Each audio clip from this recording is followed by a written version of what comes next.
Should we go with this or should we go with that? Hey there, it's Kevin and I do honest and unbiased reviews and hope you'll give this video a thumbs up if you find it helpful. So let's first talk about this moon lamp over here that is very realistic. You can see the craters along the side of it, and it comes on this little stand underneath, and it goes from a warmer type moon like this is to a cooler, whiter type moon. And you can also raise and lower the brightness of this as well. It's just a really nice backdrop for our live streams that we're able to have in the corner back there.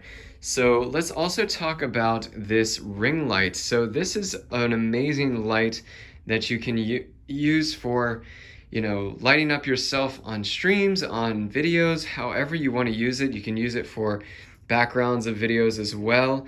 But it goes from a cooler, whiter type light to a warmer, more yellowish type light as well, from 3000K to 5800K, which you can see on the back here as we look to this ring light. So right now we are on 5800K, which is the cooler type, and you can raise and lower the brightness from 1% to 100%.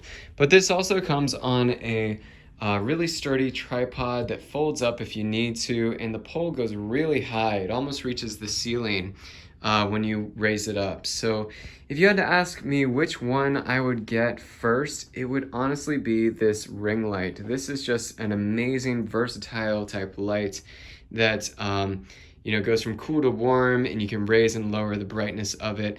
It really lights up your face if you have it in front of you while you're filming a video or a YouTube video or whatever you are filming. But if you want to, keep this in mind for the background of a live streams or even a night light sometimes, this is also a great light as well. So I hope you enjoyed this review, and I'll see you next time.